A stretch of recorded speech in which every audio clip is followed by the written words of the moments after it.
अच्छा हसन भाई, मुझे ये बताएं, प्राइमरी विजन क्या है आपका? प्राइमरी विजन कुछ भी नहीं है यार। प्राइमरी विजन ये है कि हम जब मर के जाएं तो लोग याद रखें आपको। नहीं, कोई याद नहीं रखेंगे। मेरे मरने के बाद मेरे सगे बच्चे याद नहीं रखेंगे यार। कौन सा दौर है ये है?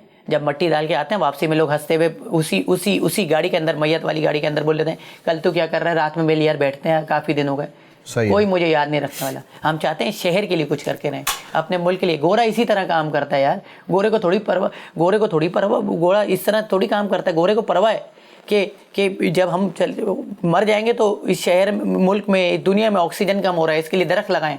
गोरा इस तरह से काम करता है। हम लोग तो अपने में लगे हुए हैं कि अपने बच्चों के लिए बनाना है, उसके बच्चे के लिए, उसके बच्चे के लिए बनाना है। हमें तो पता नहीं कितनी पीढ़ियों के लिए बना के जाना है ना यार। मुझे समझ में नहीं आता। करंटली ऐसे कोई इश्यूज हैं या कोई मसाइल हैं जिसको आप अभी अपने करंट वीडियोस में हाईलाइट करने वाले हैं? नहीं, ये यूनिवर्सिटी रोड कितना बड़ा मसला है यार। मीना बाजार कितना बड़ा मसला है। मुनव्वर चौरंगी कितना बड़ा मसला है। मॉडल कॉलोनी के रोड कितने बड़े मसले हैं यार। कराची की हर गली में जो नाले बह रहे हैं वो कितने बड़े मसले हैं। बिल्कुल, मुझे बता देना ये रोड। अरे यार, हम बोलते हैं कि हम दुनिया 2025 चल रहा है। अभी मैं देख रहा था AI पे नाम लिखो, यूं करो, वो क्लिप बना देता है, वो वीडियो बना देता है, वो आप जैसी शक्ल बना देगा। हम 2025 में बताऊं क्या रो रहे हैं? हमें रोड बनाना नहीं आता। हमें ये नहीं बनाना, पता नहीं कि पानी कैसे बहाया जाता है, नालियाँ कैसे बनानी है, हमें नहीं पता। 2025 में हमसे रोड और नाले, हमारे यहाँ जो प्रचार करता है ना सियासतदान, वो 2025 में ये प्रचार नहीं करता कि हम लोग मून पे जाएंगे, हम लोग AI में काम करेंगे, हम लोग रोबोटिक्स में काम करेंगे। वो बता रहे हैं हम नालियाँ बनाएंगे, हमें वोट दो, हम रोड बनाएंगे। 2025 की बात बता रहा हूँ। आखिरी बार मुशर्रफ के दौर में रोड बने थे, मुस्तफ़ा कमाल ने बनाए थे।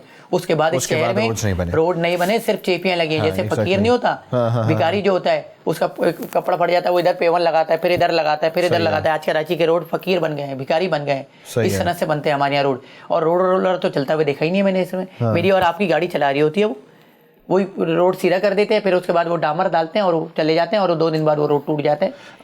ये तो मुश्किल क्यों हो रहा है यार? ये तो है। और अगर हम स्पेसिफिकली यूनिवर्सिटी रोड के ऊपर बात करें तो कराची का कोई एक बंदा मुझे बताएं जो अभी तक तकलीफ में ना हो सिर्फ उस रोड की वजह से। नहीं, कराची जो लोग उस एरिया में नहीं रह रहे, अगर उनको किसी काम से जाना हो उस रोड के थ्रू, मतलब आप मुझे एक बात बताएं, पिछले 4 साल से कराची का हर बंदा रो रहा है यूनिवर्सिटी रोड को लेके कि यार वो उसमें ये हुआ, उसमें ये हुआ, वो रोड बन के क्यों नहीं दे रही। मुझे तो समझ में नहीं आ रही कौन सी पानी की लाइन है जो हर दूसरे तीसरे दिन फट जाती है, और जो है ना लोग पता नहीं वहाँ पे जलील हो रहे होते हैं। शाम के 5 बजे देखे तो क्या तूफान बदतमीजी हो रही होती है उस रोड पे यार। बिल्कुल, और कोई पूछने वाला नहीं है कोई।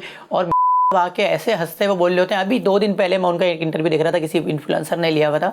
वो बोल रहे हैं कराची मेरे लिए तो बहुत खूबसूरत है। अबे तेरे लिए तो होगा खूबसूरत यार। नहीं, लेकिन उन्होंने एक बहुत खूबसूरत स्टेटमेंट और भी दी कि ये कराची की जो तरक्की है वो बहुत अरूज पे है, बस उसको बदनाम करने के लिए वाले बैठे हुए हैं जो उसको बदनाम करे। वो नहीं चाहते कि हमारे उन्होंने अपनी तरक्की का बोला होगा कि मेरी तरक्की बहुत अरूज पर है।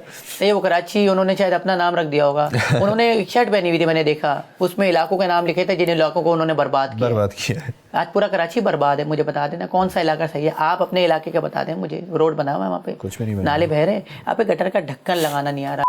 आपने पता नहीं बोला था, अनाउंस कर रहा है ये कि हम कराची में गटर के ढक्कन लगाएंगे। अफसोस की बात है यार, आपका ये बता रहा है कि हम कराची में गटर के ढक्कन लगाएंगे। मेट्रोपॉलिटन सिटी है जो। और अफसोस की बात यह है कि एक बारिश पे पूरे कराची की जो हालत होती है वो आपके सामने। नहीं, बूंदाबांदी को भी अब हम बारिश कहते हैं। पहले होता था हम बोलते थे फुहार हो रही है, फिर हम बोलते थे बूंदाबांदी हो रही है, फिर बोलते थे बारिश हो रही है, फिर बोलते थे तेज बारिश हो रही है। सही है। तो अब एक बूंदा गिरता है, लोग बोलते हैं बारिश। हम बूंदों को भी अब बारिश बोलने लग गए, क्योंकि उस बूंदों से भी हमारी वो हालत हो जाती है कि हम कहते हैं यार घरों से बाहर नहीं निकलो क्योंकि ट्रैफिक में फंस जाओगे। खैर, मुझे ऐसे बताएं हसन भाई, ये बताएं कि ईदी साहब, चीपा साहब, जफर अब्बास साहब और भी बेतहाशा नाम है सोशल वर्किंग के इदारे में, उन सब को छोड़ते हुए अचानक से आपका नाम मार्केट में आया। लोगों ने आपको हाईलाइट करना शुरू किया, लोगों ने आपके कंटेंट को लाइक करना शुरू किया। जिन जिन टॉपिक्स के ऊपर आपने बात की उनको अप्रिशिएट किया उन्होंने कि यार ये इंसान भी है, इसको आप फॉलो करें, ये चीज़ें कर रहे हैं। जैसे आपने बात की कि ज़ातियात के, बहुत सारे लोग हैं करते होंगे ज़ातियात के लिए। तो आपने ये सिलसिला जब शुरू किया उसके बाद के क्या एहसास आता है? मतलब कभी ऐसा लगा कि यार बस हो गई, अब नहीं कर रहा, मैं क्यों कर रहा हूँ मैं लोगों के लिए? देखिए मैं बताऊँ क्या देखें, जब मतलब कभी ऐसा होता है कि आप बिल्कुल तंग आ जाएं कि यार इतना कर तो रहा हूँ, मैं कुछ हो ही नहीं रहा। तंग आएंगे, मुझे परवाह ही नहीं है कोई छिचोरा मेरे बारे में क्या कह रहा है या कुछ। मुझे इन छिचोरों को मुतासिर करना ही है। मैं तो खुदा के लिए काम कर रहा हूँ यार, अल्लाह के लिए काम कर रहा हूँ, मैं अपनी आखिरत के लिए काम कर रहा हूँ। और हमने देखा ना बच्चों को किस तरह से यहाँ पे मैनिपुलेट किया जा रहा था, वो जो शॉर्ट कोर्सेज के नाम पे वो जो करवा देते टेक के, पता नहीं क्या डिजिटल मार्केटिंग, और देखा लाखों रुपए फीस ले रहे थे और फिर बच्चों को बोलते थे कि देखें हमने इस कोर्सेज से इतना कमा लिया, जबकि झूठ बोल रहे थे वो सर बच्चों से जो लाखों रुपए फीस ले रहे थे उनसे कमा कर वो पता नहीं कहाँ जाते थे, बाहर मुल्क जाते थे और बोलते थे देखो मैंने इससे कमाया।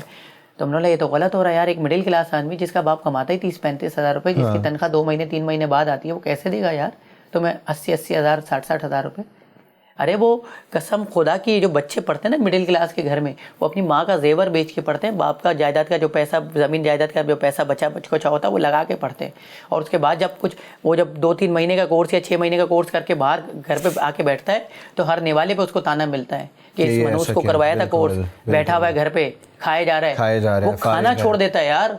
वो रात के 9 बजे घर पे नहीं बैठा होता, वो डब्बू पट्टी पे बैठना शुरू कर देता है, 6-6 घंटे उधर बगैर वजह के टाइम पास कर रहा है, क्योंकि उसको लगता है कि घर जाऊंगा तो वही ताने सुनने को मिलेंगे दोबारा। शुरू कर देते हैं, जब जेब में पैसा नहीं होता दोस्त क्या, अबे मोहल्ले का भिखारी करीब नहीं आता।